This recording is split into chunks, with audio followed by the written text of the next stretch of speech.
பிள்ளையார் கோவில்லையோ ஏதோ ஒரு பொண்ணு வந்து வீடியோ எடுத்தாங்க. அதுல வந்து இந்த மாதிரி கவிதை கோபால் இங்க பிச்சை எடுத்துட்டு இருக்காங்க அந்த மாதிரிலாம் சொன்னாங்க. நான் செவனே தான் நின்றுட்டு இருந்தேன், ஏன்னா நான் அதை தான் பண்ணிட்டு இருந்தாங்க அப்படின்னு. எங்க அதுக்குன்னு பிச்சை எடுக்கிற அளவுக்கு நிலைமை மோசமாகுமா? அது அவரு தான் கேட்கணும். இந்த டாப்பிங்க உங்ககிட்ட தான் கேட்குறாரு.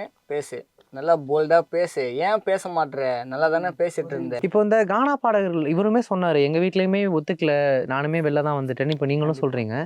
இப்போ கானா பாட்டு அப்படின்றது ஒரு நல்ல விஷயம் தான், தமிழ் சினிமாவிலையுமே இப்போ நிறைய யூஸ் பண்றாங்க. இப்போ கானா பாட்டு இல்லாம ஒரு படம் கூட வரதில்லை, நீங்களே பார்த்துருப்பீங்க. இப்போ அப்படி இருக்கும்போது ஏன் ஒரு கானா பாடகராக ஆகுறேன் அப்படின்னு சொல்றப்போ வீட்டுல எதிர்க்கிறாங்க இல்ல ஒத்துக்க மாட்டாங்கன்னு நினைக்கிறீங்க?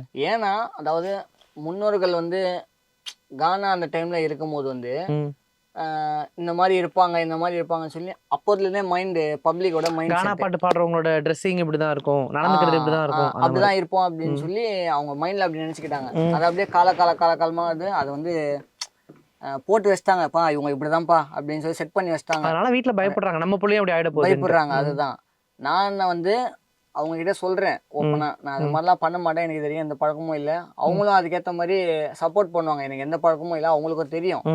இருந்தாலும் வேணாம், சினிமா வேணாம், வேலைக்கு போறியா போ, சம்பாதி, நல்லா சாப்பிடு, இது பண்ணு அது பண்ணு, கல்யாணம் பண்ணியோ லைஃப்ல செட்டில் ஆகிடு, அதுதான் அந்த அவங்களோட கனவு. ஸோ நம்மளுக்கு அப்படி இல்லை. நம்மளுக்கு வந்து எப்படின்னா பாடணும், மேலே போகணும், சினிமாவில் வரணும், அதை விட பயங்கரமாக சாதிக்கணும் அப்படின்ற ஒரு இதில் தான் லட்சத்தில் ஓடிட்டு இருக்கேன். கிட்டத்தட்ட ஒரு 8 வருஷமா நான் என்னோட ஃபீல்டில் நான் ட்ராவல் பண்ணிகிட்ருக்கேன். இதுக்கு முன்னாடி வந்து தனியாக இருந்தேன், தனியாக போவேன், தனியாக வருவேன், சிங்கிள் மேன், சோலோ மேனாக இருப்பேன்.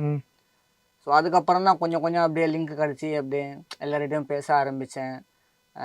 கானா உலகம் தரணி அப்படின்னு சொல்லி, ஸோ நல்லா ஜாலியாக ஒரு பர்சன். ரீசெண்டாக கூட இப்போ ஒரு படத்தில் கூட பாடியிருந்தார். அதாவது கானா பழனி அப்பா தந்தையோட பையன். ஸோ நல்லா ஜாலியாக பேசுவார் அவர். அப்போ நிறைய கானா பாடகர்லாம், கானா சுதாகர், ஸோ அவர்லாம் கொஞ்சம் நல்லா அப்படியே பழக்கம் ரொம்ப.